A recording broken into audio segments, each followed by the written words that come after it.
사랑하는 여러분, 한 주간에도 평안하셨습니까? 오늘은 제25과 예수를 믿지 않는 이유라는 제목으로 말씀의 은혜를 나누겠습니다.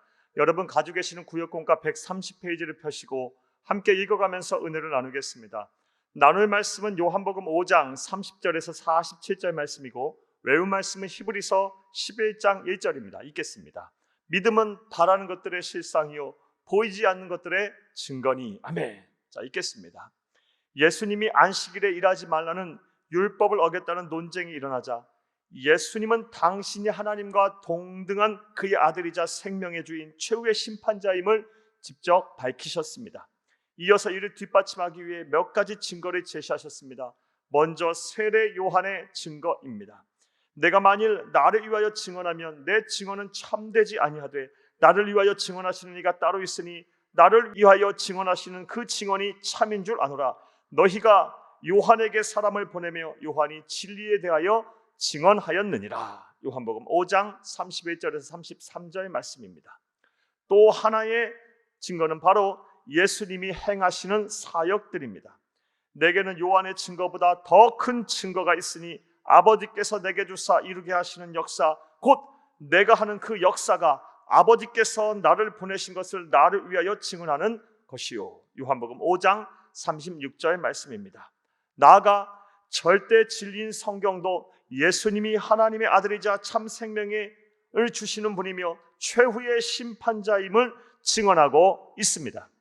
너희가 성경에서 영생을 얻는 줄 생각하고 성경을 연구하려니와 이곳 성경이 곧 내게 대하여 증언하는 것이니라. 요한복음 5장 39절 말씀입니다. 성경은 창세기서부터 시작해서 요한계시록에 이르기까지 일관성 있게 예수님이 삼위일체 하나님으로 온 우주 만물을 창조한 창조주이며 역사의 주인이시고 우리를 죄와 사망에서 구원할 유일한 구세주임을 계시하고 있습니다. 자, 하지만 이러한 증거들이 있음에도 불구하고 당시 유대인들뿐만 아니라 오늘날 많은 사람들은 예수님을 창조주이자 인간의 역사를 주관하는 주관자이며 최후의 심판자로 믿지 않고 있습니다. 심지어 교회에 출석하고 있는 분들 가운데에도 그 믿음이 단순히 머리로만 아는 지식, 즉 지적인 면에만 머물러 있는 분들이 적지가 않습니다. 그래서 이제부터 주치입니다. 오늘 전체 내용에 대한 문제제기입니다.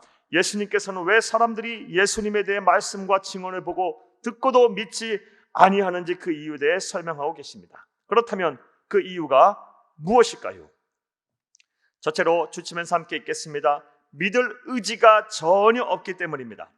본문을 조금만 자세히 관찰하면 예수님께서 한 가지 사실을 반복해서 말씀하고 계심을 알 수가 있습니다. 요한복음 5장 38절 말씀입니다. 그 말씀이 너희 속에 거하지 아니하니 이는 그가 보내신 이를 믿지 아니함이요.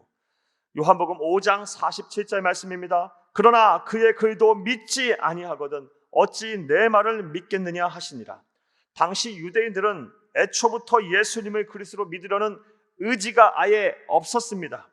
그래서 예수를 믿지 아니했던 것입니다. 이것은 히브리서 기자는 다음과 같이 설명합니다. 히브리서 4장 2절 말씀입니다. 그들과 같이 우리도 복음 전함을 받은 자이나 들은 바 그 말씀이 그들에게 유익하지 못한 것은 듣는 자가 믿음과 결부시키지 아니함이로라.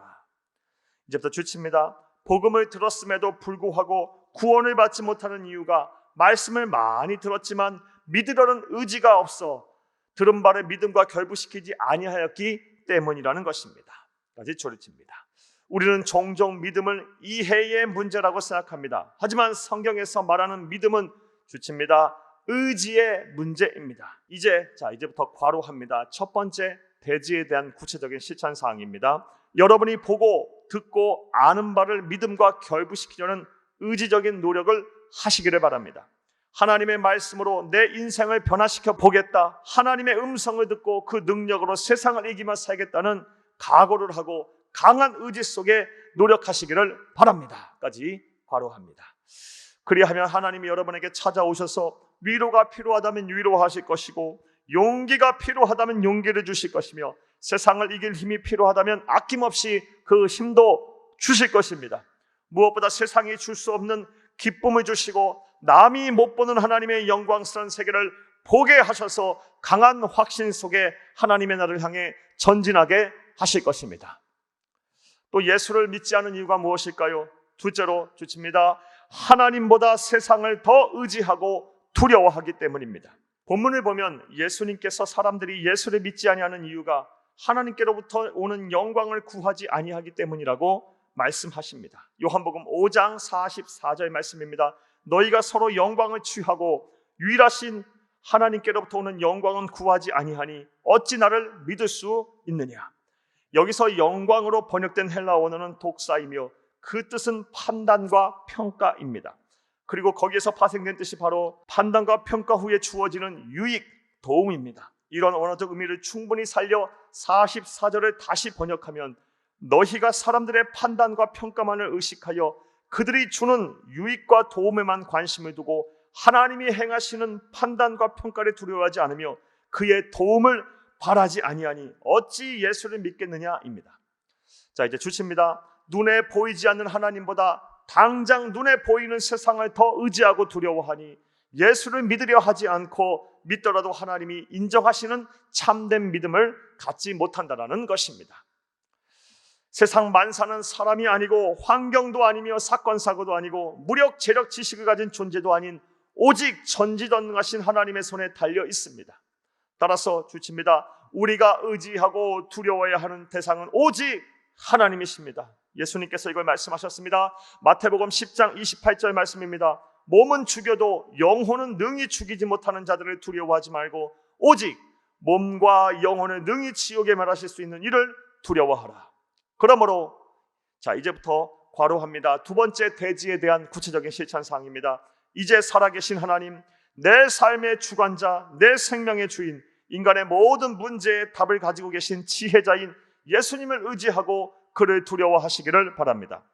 그리하면 예수에 대한 믿음이 생기고 그 믿음이 여러분을 구원하실 것입니다. 까지 괄호합니다. 사랑하는 여러분, 본문을 통해 우리는 예수님이 직접 말씀하신 당신이 하나님의 아들이자 참 생명의 주인이고 최후의 심판자임을 뒷받침하는 증거들을 살펴본 후 이러한 증언들이 있음에도 불구하고 왜 사람들이 예수님을 믿지 아니하는지 그 이유에 대해 살펴보았습니다. 자, 이제부터 괄호합니다. 오늘 전체 내용에 대한 요약입니다. 먼저 사람들은 애당초 예수님을 그리스도로 믿으려는 의지가 없으므로 아무리 권능 있는 말씀을 선포하고 기적을 나타내 보여도 믿지 않는다는 것입니다. 또한 눈에 보이지 않는 하나님보다 당장 내 눈에 보이는 세상을 더 의지하고 두려워하기 때문에 예수를 믿으려 하지 않는다라는 것입니다. 까지 괄호합니다. 부디 예수님이 말씀하신 세상이 예수님을 믿지 않는 이유가 여러분의 이유가 되지 않기를 간절히 바랍니다. 오직 여러분의 믿음이 하나님을 기쁘시게 하고 사람들에게도 칭찬을 받는 참된 믿음으로 성장하길 간절히 주의 이름으로 축복합니다. 할렐루야. 말씀과의 만남을 봅니다. 1번 봅니다. 예수님의 말씀에 비추어 볼 때 사람들이 예수님을 믿지 않는 이유가 무엇입니까? 먼저는 믿으려는 의지 자체가 없기 때문입니다. 나아가 하나님보다 눈에 보이는 세상을 더 두려워하기 때문입니다. 2번 보겠습니다. 내가 믿는 예수님이 삼위일체 하나님이시며 우주 만물의 창조하심을 믿고 고백하십니까? 사랑하는 여러분, 예수님만이 참된 구세주가 되십니다. 그분은 영원 전부터 계시면서 영원까지 계실 삼위일체 성부 성자 성령 하나님이시며 온 우주 만물을 창조하신 창조주십니다. 모든 역사의 주관자가 되십니다. 우리의 인생의 주인이 되십니다. 이것을 온전히 믿는 여러분 되시기를 간절히 부탁합니다. 머리로 지적으로 온전히 이해하고 감정적으로도 동의하며 예수를 믿기를 의지적으로 결단하시기를 간절히 바랍니다. 전 인격적으로 예수를 온전히 믿는 여러분이 다 되시기를 다시 한번 간절히 주의 이름으로 부탁합니다. 3번 보겠습니다. 믿음이 흔들릴 때 믿음을 지키기 위해 어떠한 노력을 했는지, 또한 앞으로 믿음을 위해 어떤 노력을 할지 나누어 봅시다. 사랑하는 여러분, 내 믿음이 성장하기 위해서, 또 흔들리지 않기 위해서 하나님께서는 여러 가지 말씀들을 우리에게 해주셨습니다. 먼저 로마서 10장 17절 말씀에 보면 믿음은 들음에서 나고 듣는 것은 예수 그리스도의 복음이라고 말씀하셨습니다. 여러분의 믿음이 자라나기를 원하십니까? 무엇보다 상황과 형편에 따라 여러분의 믿음이 흔들리지 않기를 원하십니까? 그렇다면 하나님의 말씀을 부지런히 듣고 있고 묵상하고 가까이 하시기 바랍니다. 무엇보다 열심히 들으시기를 바랍니다. 또한 보혜사 성령님께 도움을 간구해 주시기를 바랍니다. 믿음 또한 성령님께서 주셔야 합니다. 우리 주 예수 그리스도의 영인, 하나님의 영인 성령님께서 믿음을 주시지 아니하면 아무리 우리가 노력한들 믿음이 생기지 않는 것입니다. 그러므로 우리 안에 내주에 계시는 성령님을 의지하며 믿음이 흔들릴 때마다 나의 믿음을 지키시옵소서, 내 믿음이 성장하게 하옵소서 하며 보혜사 성령님께 여러분의 믿음의 성장과 흔들리지 않는 믿음 주심을 간구하시기를 간절히 바랍니다. 마지막으로 서로 돌아보아 선행과 사랑을 격려하며 모이기를 힘쓰라고 말씀하셨습니다. 즉 하나님께서 우리에게 교회를 주셨으므로 교회 성도들과 함께, 교우들과 함께 서로 권면하면서 여러분의 믿음을 흔들리지 않기를 노력하시기를 바랍니다. 그리하면 반드시 어떤 상황 속에서도 흔들리지 않는 믿음을 소유하게 될 것이며, 나아가서 여러분의 믿음이 예수 그리스도의 장성한 신앙의 분량까지 자라날 수가 있을 것입니다.